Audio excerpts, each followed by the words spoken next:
Hello everyone and welcome back to Age of Nagash, which is a channel dedicated to Age of Sigmar. And in this video, we're going to be turning to my army archive, and we're going to be looking at the Free People, otherwise known as the Empire and the world that was. And to help me with this discovery of their lore is going to be Nathan from the Great Book of Grudges. How are you doing, Nathan? I'm good, mate. It's about time we did another one of these. I think so. It's been a little bit of a while, hasn't it? I think it's been quite a bit going on in the hobby and stuff, but it's nice to go back to a bit of lore and uniting uh, the gap between fantasy and what is now Age of Sigmar. Definitely, definitely. So today we're going to be talking about the Empire then. This is going to be really fun because there is a lot to it, and I'm kind of curious to see what's happened in Age of Sigmar with them now. Yes, so in Age of Sigmar they play they're obviously a different role to what they were before.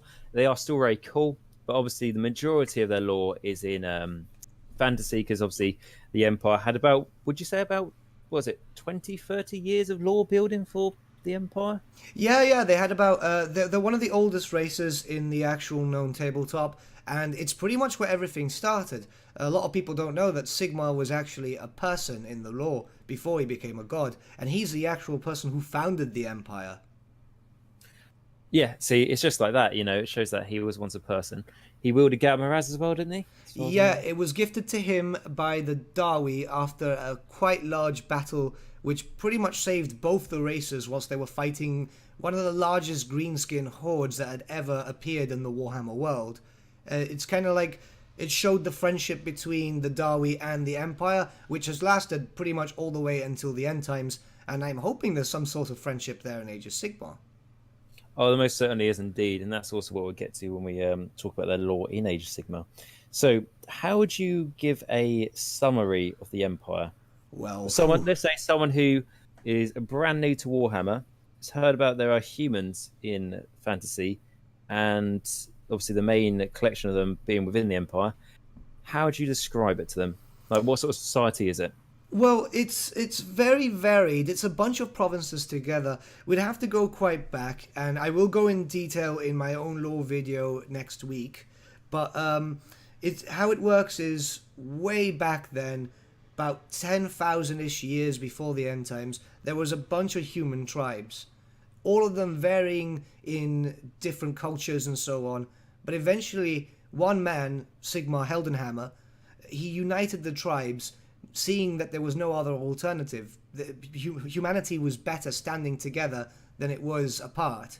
Eventually, when he united them, he did found the Empire. The Empire actually founded a little bit after his death, which we ended up getting a multitude of emperors after that. But how it works is, over the years, they've been very similar. It's very similar to very ancient German stuff for our timeline, like real life. But it's very different though, because it's very hard to explain. Where you look at, for example, Reichland, they're very German. The language is based on them. It's a Reichsspiel and so on. Then you look at Midland, and they're more like very similar to Norwegians in a sense. They're very brutish. They're very strong. They're more used to dealing with harsh conditions. It's absolutely stunning when you see how one empire is spread throughout so many different provinces, two of which were lost, by the way, after a certain amount of years due to beastmen and orcs and so on.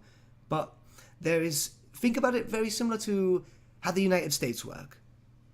You know that you've got 50 states, they're all the same people, but they kind of vary. Yep. It's absolutely interesting when you look about it, because I've seen loads of people who are Empire players, but they see loyalties to maybe Ostland or Hochland rather than the Empire as a whole. They see the lore and they'll actually see this like sense of pride for their province. That's what's a really nice thing, isn't it? To belong to a greater society, but also still feel like you've got, I don't really know how to describe what, like patron to your own sort of sector of it. Like you said, like the people who, like how different Reichland is. And Reichland, to be, that's the capital of the empire, isn't it? That was the last capital. The capital of the empire always changed depending on the emperor. The Oh, only we had a few changes of the capital. For example, during a certain event, we had a very cowardly emperor who was based, I believe, in Hockland. But once he realized some stuff was happening and he was going to be pretty much destroyed, he moved it to Reichland. It's pretty much stayed there due to the fact that the last two emperors were from Reichland themselves. But it's always varied. The capital of the empire will change pretty much every cycle. All right, so because of was it Karl Franz was the last emperor? Is that right? Karl Franz was the last crowned emperor, and his father was the one before that.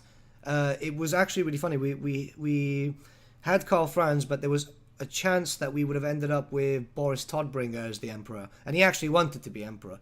So we had a lot of different changes. There is an event. Once again, I'll be going into real great detail in another video, but we did have an event where we had an era known as the Three Emperors. Oh, right. So were they united, or is it much like in Game of Thrones where there's the War of the Five Kings? It's kind of like that, yeah. It's pretty much like the whole War of the Five Kings. It's really interesting when you see that because obviously they any representative of their province obviously wants to be emperor. They say, yeah, I've got the right to rule because so and so and so. But then someone else would come up, oh, I've got the right to rule because so and so and so. They've all got their legitimate claims to the throne, haven't they, as it was, or the position of emperor. And so what I think is really interesting about the empire and also the free people is that they are humanity, aren't they? They are what we would be in Warhammer. You know how we like to, obviously when we play armies, I mean, there's obviously some empire and free people players, but a lot of the time, we play as these mighty, immortal champions, demons or like vampires or something like that. But in reality, if we were actually in fantasy, we would be these humans, which are, let's face it, probably not the most powerful race out of everything there is in Warhammer. So what I'm trying to say is obviously how, like, in our world we've got today, the human race is the most dominant species on the planet. But putting us into a world where we are no longer that by far on top of the food chain, it really shows just like we have our rivalries between each other, but we do unite against greater threats. I think that's seen quite a bit, isn't it, in fantasy? Yeah, I mean, we do have... The humans are the most populated race in the whole Warhammer world, in the fantasy world. We have loads of human kingdoms, the Empire being the largest one, but we do have Bretonia, Ind, Cathay, Nippon, and so on. But the Empire itself, they've seen a level of prosperity due to the fact of their alliance with the dwarves. It's been a little bit easier for them to grow. Yeah, because they've got a lot more advanced technology, haven't they? Then quite well compare the Empire to Bretonia as an example. Yeah, no, definitely. And the Empire, they've been using their money very wisely. Like, for example, the steam tank, which I believe is still a unit in Age of Sigmar. Am I correct? Yep, that's absolutely correct. Well, a lot of people think that's just an Imperial unit, but a lot of it's people don't understand that the Empire used to just buy stuff. For example, the steam tanks themselves are bought from the free nation of Talia. It's not actually an Imperial-made unit. So I would have thought that was made in Nuln, is it? Nuln? Yeah. I thought that the same, but it's actually purchased from Talian engineers. We had a lot of different things. The Empire itself does vary. Like, for example, Reichland itself is quite rich, but Stirland is quite poor. Stirland is very close to Sylvania, next to the Vampire Counts, and it's been known that they can't afford that many black powder weapons and so on, so they prefer crossbows, purely because they can't actually afford it. And, well, there's a little snippet that they can't afford many shoes, too. Yeah, and it's also it's the mute in Stirling as well. Mute, is it? Yeah, that's where we get the halflings, which is based a lot on UK lore and stuff like that. Very old school UK pagan stuff. They're not really counted as real members of the Empire, but I think they're given like a bit of a leeway vote. Are they very much Tolkien-esque? Yeah, very, very Tolkien-esque. They're obsessed with food. One of their artillery pieces is literally just, it throws a pot of food at people. It's hilarious. Fantastic. And yeah, like you say, very close to the Vampire Counts, which that's also the other thing about the Empire. I mean, obviously you're going to go much more into detail in a future video, but they're surrounded by countless of threats to humanity, aren't they? Like, yeah. Like, you've got obviously the Vampire Counts are right there, but you've got, the Chaos to the north, but the vampires are very close, aren't they? Like, very much like, well, they're actually within the Empire borders, aren't they? Like, Well, sort of officially slash not officially. Sylvania's considered part of Stirland. It was annexed, but the Stirlanders kind of like washed their hands. They're like, oh, well, we don't want to deal with that, and well, with obvious reasons. I mean, would you want to deal with Manfred and all that? Yeah, it quite simply is not worth their time or effort or people who would be sacrificed. Aye, definitely. I mean, we did have Vlad von Carstein who wanted to be emperor, even as a vampire. And during the end times, he was actually acknowledged as a proper elector count. Because then he help out the empire, Yeah, like yeah. He help. helped out because obviously Vlad, unlike Manfred, was smart enough to realize, oh no, they're going to blow up the world. Yeah, like I mean, like it would be lovely to be the empire or the emperor. However, if there is no empire in the first place, if it all gets blown up, then maybe we should focus on that being a priority first. Definitely, definitely. And we've had very colourful characters in the in the Empire, which I'm hoping some of that has gone. I know that I think some characters were turned into Stormcasts. I might be wrong. Yes, there's like nothing officially confirmed, but there's very much hint, hint, nudge, nudge. This person is now a Stormcast sort of thing. So it is quite cool. And the thing what I like is that they haven't, as far as I'm aware, they haven't officially announced it. But I like it how it's a bit like this new character, maybe like Balthasar Gelt, for example. He may be now reincarnated as a Stormcast in this new model. We're not confirming it, but he might be, and that adds that bit of mystery to it, which I think Warhammer, the thing what I love about Warhammer is obviously its lore is so good and so rich that so much of it is explained, that these little bits that what aren't explained and sort of left to mystery, I think are what really, really entice you to it. Yeah, no, definitely. I mean, there are certain characters in the Empire's lore. Like we had the Mad Count of Averland. He was absolutely insane, and like to the point that he declared war on a river, I believe, like literally just a river. On a river. Yeah. What did it do to offend him? Well, apparently he thought it was Chaos Corrupted. There's a lot of weird stuff with these characters, and it shows that there's a colourful thing about them. I mean, Karl Franz is the perfect character to talk about with this. Like, he's not only the last emperor that we had. Technically, you can kind of count Volton depending on what timeline you're looking at, but he's the man who stood and united a bunch of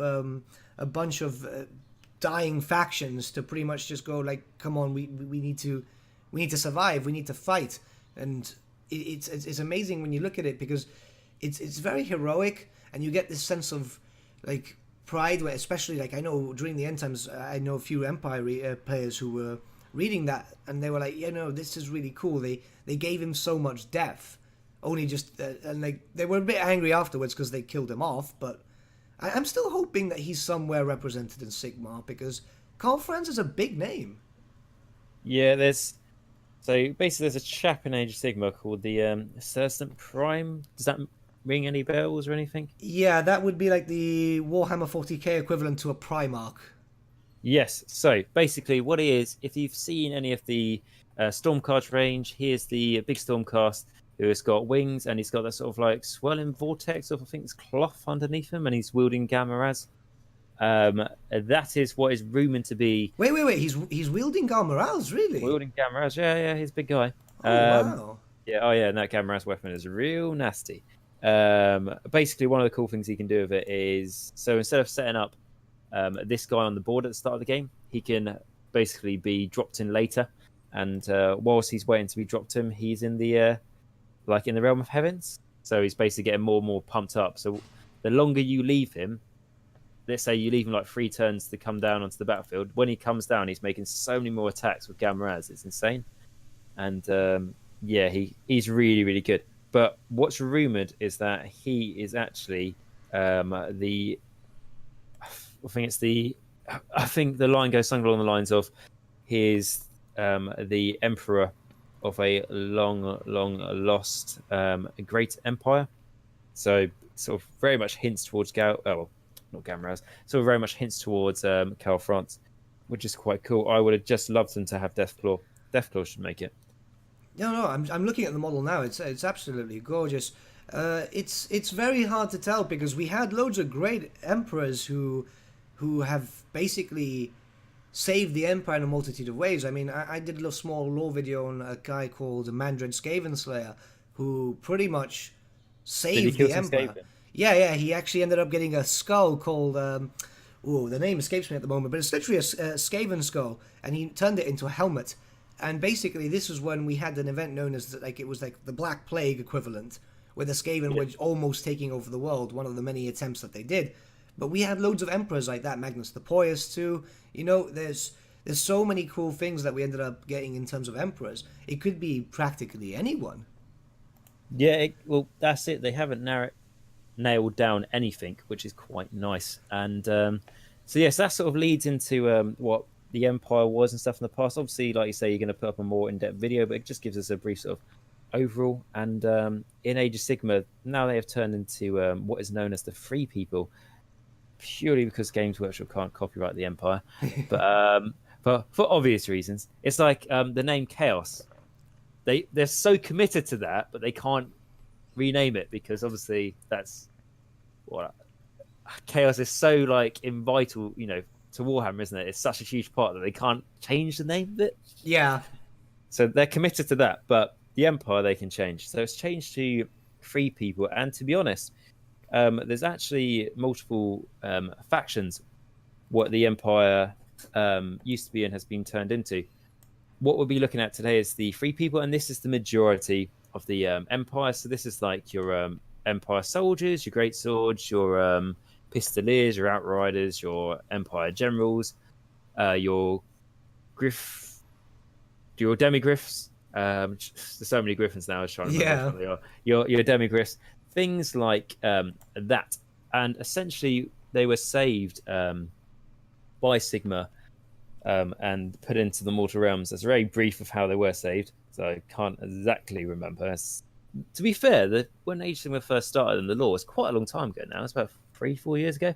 And but anyway, they were saved and given new life in the mortal realms. And if you first time watching anything to do with Age of Sigmar, essentially the mortal realms, there is a realm for every law of magic that there was in fantasy. So there is a realm of life, there's a realm of death, there's a realm of metal, there's a realm of fire, there's a realm of light, and so on. And so these people, when they were brought to the mortal realms, I think they first started off in Azir, which is the realm of heavens, and then they went down and established mighty civilizations within the realms themselves. And everything was great. Everything was prosperous. They were rebuilding empires and, like I say, great and mighty civilizations to rival any that there were in fantasy.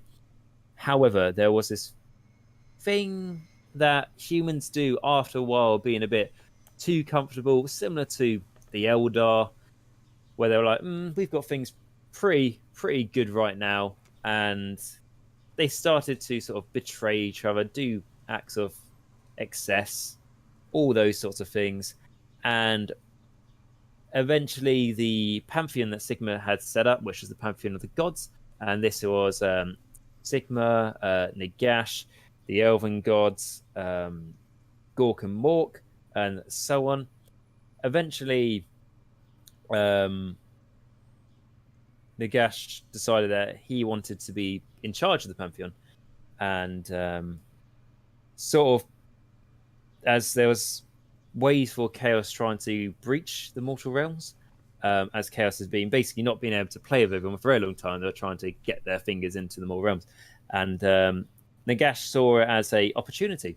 If he could let in Chaos to the mortal realms, then Sigmar and Chaos would fight each other and weaken each other so much that Nagash could come in and become, the god of everything essentially and be in charge. Fortunately, that didn't really work out because when Nagash did that, Sigmar was, as usual, he was a dick and decided to, instead of, going after Chaos, going, oh, Nagash has pissed me off, but, I've got to sort out Chaos. I was like, no, I'm going to send all my attention against Nagash. So there was a civil war between the Pantheon. Within this time, the Chaos forces managed to go into the mortal realms to a massive extent, and basically slaughter all the free people. to an extent, not just the free people, but the elves as well. They toppled civilizations, they destroyed empires, and they beat back every mortal there was to the realm of the heavens, which was Sigmar's realm. And basically, Sigmar locked the door and made it so chaos could not breach it. And then many years later, so what I was talking about there is a thing called the Age of Myth, when all these great civilizations were being built, and when chaos poured into the mortal realms, that was known as the Age of Chaos.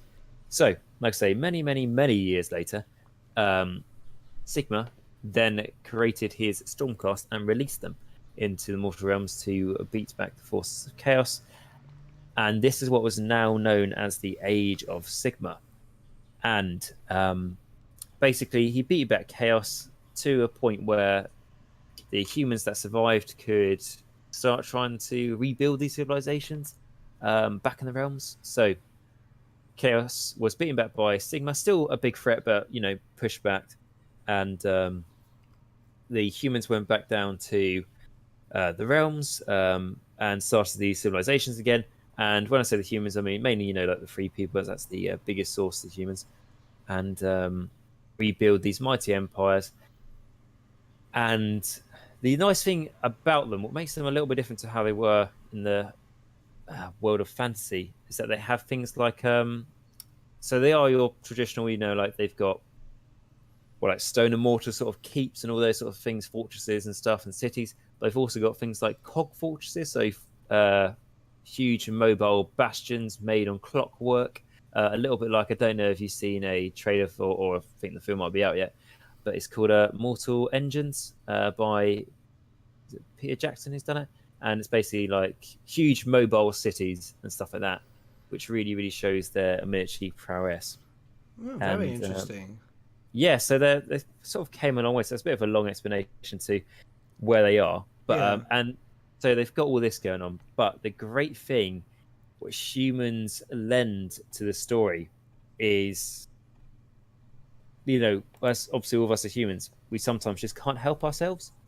So, although that, how all this has gone on, and, basically humanity knows that chaos is not a very nice thing to play with, there are still some humans who worship in secret cults of, Slanesh or, Zeech or Khorne or any of these. And what I really like about humans is that, or the free people, like I said, also just going to the bracket of humans, is that without them, it's really quite hard for chaos to exist. Yeah, definitely, because humans are more easy to be influenced, aren't they? Yes, like of course you do get. I think you probably get some elves and some other races that are influenced, but the humans are by far the easiest to do so. Yeah, no, definitely. Actually, I did And want to mention something that yep, that you stated regarding the cogwork stuff. yes, We were actually pretty much on the cusp of getting very similar stuff in fantasy. It's a Forge World model now, but we did have mechanical horses at a certain point for yeah, our elect accounts and stuff like that. that's cool. I know you had one for your engineer. Was that Empire engineer with? Yes, the guy he throws off the pigeon bombs that can blow back at you. Yes, that exact guy. And then you have a land ship at some point. Yeah, the Marienburg landship, which is essentially just a boat with wheels. Yeah, sort of came a bit of away from that. But what's quite cool is there's actually a story what involves one of these cog fortresses, and obviously I won't go into the whole story, but essentially what it is a cog fortress that goes out to explore some mystery behavior from a realm gate, what leads to Shaiish, which is the realm of death.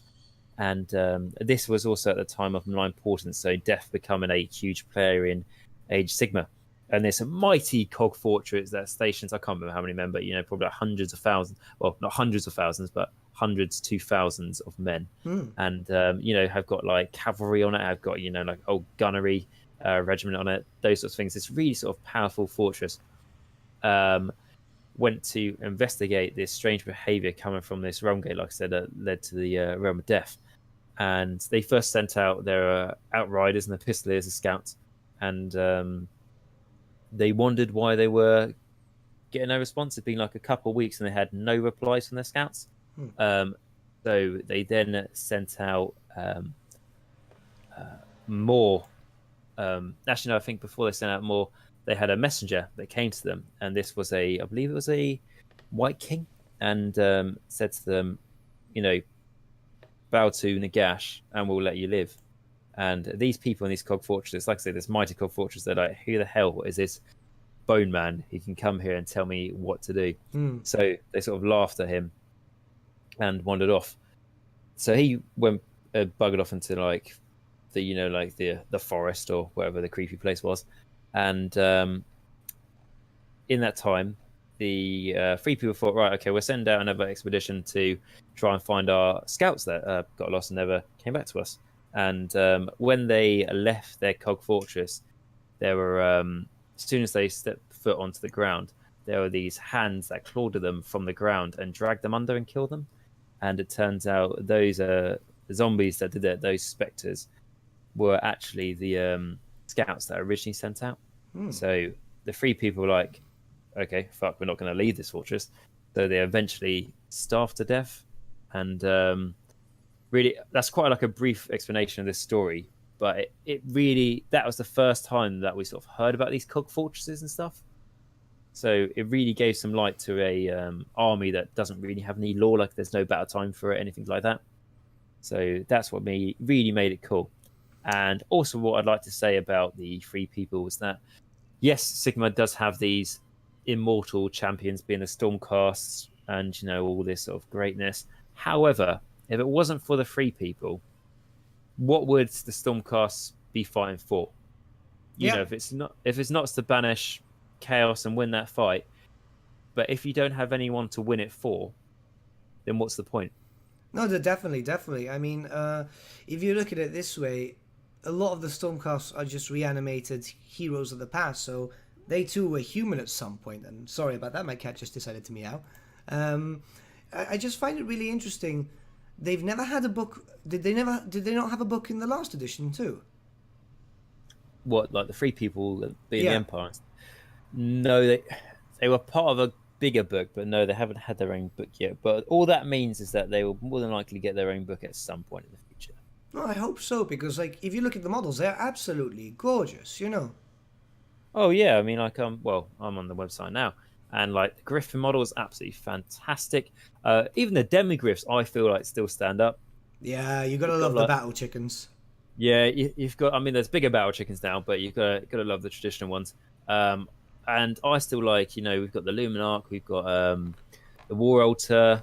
There's just so many nice things, and something to mention about the Empire in Age Sigma, and being a Free People. It's like it's mentioned before. It's been divided. So if you go on to Games Workshop website now, it's not very helpful because they sort of basically Games Workshop divided the Empire, and rules wise they are still divided. But for some reason on their website they've united them again under Free Peoples, but that doesn't translate to the rules.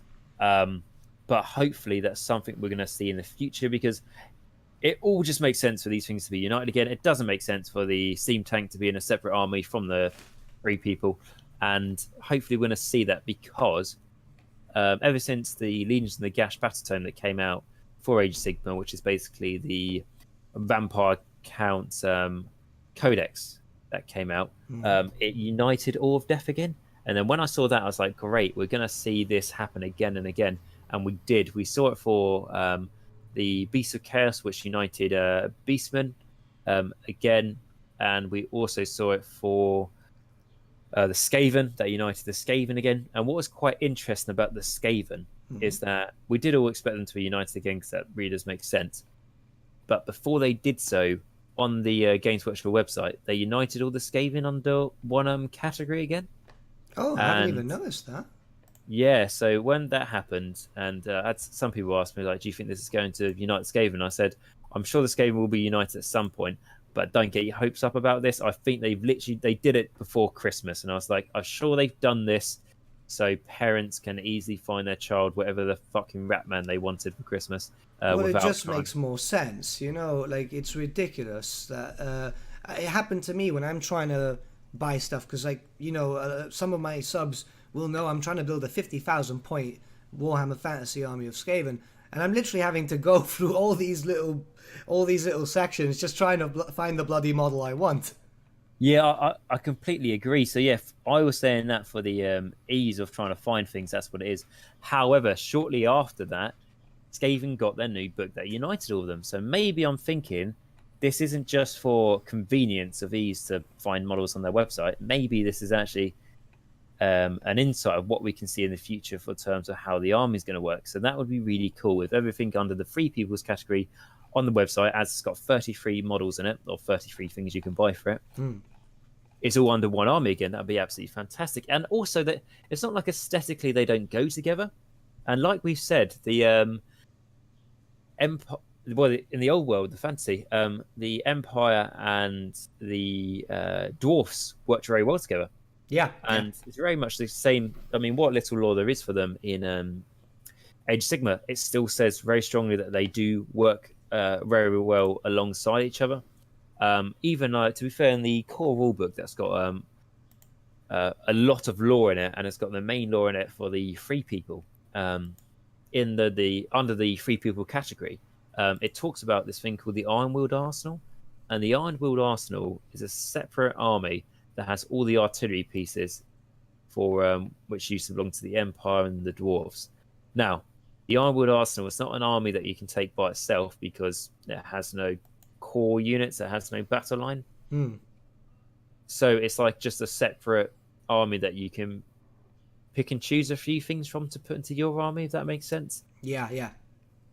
But when they talk about it in the lore under the free people's category, it's all within the same army. So maybe it's sort of setting up to say that, yeah, you can, start putting these things in the same army. They count as being in the same army, basically. Everything's being united again. And I think that's something we're all going to want to see, which would be really, really cool if that turns out to be the case. I've got a question regarding the Free People's Law. So I'm on the Grand Alliance Order and Free People's, and I've noticed Volkmar the Grim on the War Altar of Sigmar. Yeah, he's no longer.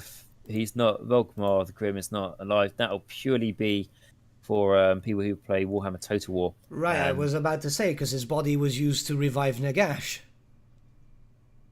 Yeah,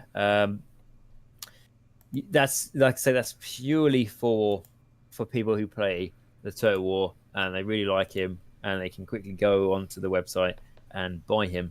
As I really feel like. I might be wrong when I say this because I haven't looked too much into it, but I really feel like Games Workshop is not linking the amazing game that is Total Warhammer. I don't just mean like saying like, oh, well, it's a shame that fantasy isn't around anymore, because I don't mean that at all. But what I'm saying is I feel like they're really missing out on an opportunity here to go, you love that huge Total War game, why don't you try our Warhammer game? Why not buy the models? Because I remember when the Total War game first came out, I think when you went on Steam and you clicked to play it, you know how it comes up with the little Total War menu. Yeah. I think there was like a little poster there saying you've played the game, now try the models. But I haven't seen anything since like that. Well, if you search Total War on GW's website, you get about 37 results, but not everything which is actually represented in the game, which we still have. It's really weird that we don't actually still have that connection, and they should push it. I know there's a lot of people who've asked for what 40k does with 30k. Run them both together. Yeah, I really agree on the fact that they really should push it. I mean, like, I feel like they should have maybe got a better deal. I have no idea how this works. Yeah, maybe same. Like some sort of better deal with what's the company that makes Total War Warhammer again? Creative Assembly. Creative Assembly. Like every time someone completes a campaign or something like that, they advertise the models again. Or there's a category on the main menu for Total War, which is like a direct link to Games Workshop. Well, you know what is a massive shame? Do you remember the Warhammer Fantasy MMO that came out? I think it was called Age of Reckoning. Age of Reckoning?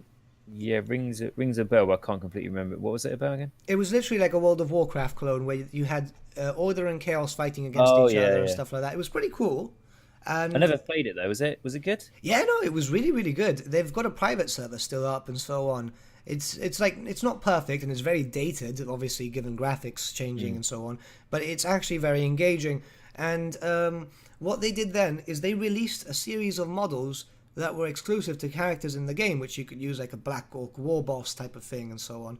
I'm surprised they didn't do that for this. I mean, obviously we have the Fantasy Legends series, but that's just like 1 week only to buy a bunch of models. Yeah, I mean, it would have been really cool to buy uh, what's his name, Gas, the necromancer, who's got his brothers died in the plague, and Oh yeah, you know, Helman Ghost, yeah. yeah, him and Gorse, that's it. Yeah, I mean, like this, apart from like the corpse cart model, there's nothing really for him. Um, Ghost didn't have a model though. yeah, but they can make a model. I don't care. Yeah. But no, I'm just think like it's a good opportunity because, I mean, it might just be me and you, Nathan, but I'm a massive fan of that Total War game. There needs to be siege battles, but I'm a massive fan of that Total War game. No, definitely, Um, definitely. which I feel like it is generally a really good game. I mean, yes, there are. I think the only problems with that Total War game is there's no main problems. There's just little touches I'd like, or what I perceive to be little touches. What I'd like to see, like just giving units formations, Hmm. or just having siege battles, just little things like that. Ship battles, that's fine. I understand why we don't have those because it would have been too chaotic. Well, I think it's called GCCM series of mods is absolutely stunning when you want new types of sieges and so on. I Oh think yeah, they're doing a great job. The problem is with Creative Assembly, and I might be wrong here, but they have to read through so much in terms of lore that they're just scared of getting stuff wrong. And believe me, they still get stuff wrong. I've got a video coming up on that next month. Like, I'm sorry, Vlad should not be alive at this point, neither should Isabella. But, they do take some creative output. Like, you see the map has changed a little bit compared to what the world is supposed to look like. the But oceans are very small. yeah, they're very, very small. Makes it easier for me to move around, but like, you want this grand scheme of things where it takes you like 12 turns to get from, say, Araby all the way to Lustria. Obviously, Yes, it wouldn't make sense in the gameplay format. well, to be fair, in the gameplay format, isn't it surely more about the journey than the destination? Like, Yeah, what are the other armies that you go, right, I'm finally going to take that bloody Lisbon city. And then by the time you get there, you've had so many battles with, like, I don't know, Orc Warbands or, like, Clan Pestilence that you go, right, let's go home. Let's try and do this again tomorrow. yeah. Well, I got bitch slapped off Lustria when I was playing my Skaven. I played this Queek. I went to Confederate. I confederated, and next thing I know, Mazda Mundi came down with a few doom stacks. Oh, bloody hell. But you play on legendary difficult? What difficult do you play? I play on legendary and very hard battles, and sometimes I use mods to make it harder because it's supposed to feel like Total War, like the tabletop, which is why I use that Steel and Faith Overhaul mod. It really gives you that feel of the tabletop too. How does it? I haven't used that, so what does that do? Oh, so when you miscast, it just basically in the standard game, I think when you miscast, it just doesn't do the spell, does it? No. No. No, when you miscast it, it doesn't. But doesn't it cause damage to you as well? Uh, Or are you? Sorry, are you talking about Total War? in Total War, yeah. Yeah, when you miscast, I think it does a bit of damage to you, doesn't it? I've never noticed, honestly. I've noticed it now more with Steel and Faith, where it's more likely to, especially when you overcast a spell, and it could like one shot your mage and stuff like that, which Oh yeah. represents the whole. I think it was rolling a 2 or a 3 on the miscast table, where you can get sucked into the warp. Oh right. Wasn't there a thing where like Korn could throw a skull at you as well? Yeah, that was in the Storm of Magic. That was fantastic. You'd mess up rolling for a spell. Next thing you know, this brass skull hits you with a strength 10 hit. It's like ouch. That's brilliant. But I feel like we're going off topic now, so I think we're going to leave it there. But no, so the three people that are now in Age of Sigmar and the where they were, it's the Empire in Fantasy. Obviously, there's lots of lore for the Empire, and Nathan, like you say, you're going to do a video on them some point in the future. Yeah, And it's planned for next week on Friday. oh, fantastic! And in Age of Sigmar, I think what I've tried to do in this video is say that there is some lore for them, and what's quite nice is that it's quite different. Having these cog fortresses and stuff, and hopefully we're going to see them united again. And when they do, I'll be sure to do another video on them for sure. Of course, like what I've said as well is like you've got all these, the cities that they have established, and ultimately, like I say, the Stormcast might be like the really fancy fighters for Order and seem to be, like the most powerful. And well, I don't mean the most powerful, but like they seem to be like these demigod figures. But ultimately, they're fighting for the free people. They're fighting for, you know, for life to prosper and things like that in the Mortal Realms. If humans weren't around, what are they sort of fighting for? And I think with that, it's a good chance to end it. So we'll at some point we'll do another one of these videos and we'll cover another army. Until then, we'll have a think about what we're going to cover. But anyway, Nathan, thank you very much for coming on the show and talking about the Empire. Really, really do lean on your knowledge of the old world there, and it's been absolutely great. Oh no problem. I enjoy doing this series because it's really fun to just kind of see what's changed. Like I get really curious when I hear you talking. I'm like, but what about this? Yes, and well, exactly. And what I say is like there are some really, really good stories. Actually, to be fair, really good novels that involve like the free people and give them that bit of character. Because basically, when I say about lore, I mainly get my lore from army books and stuff.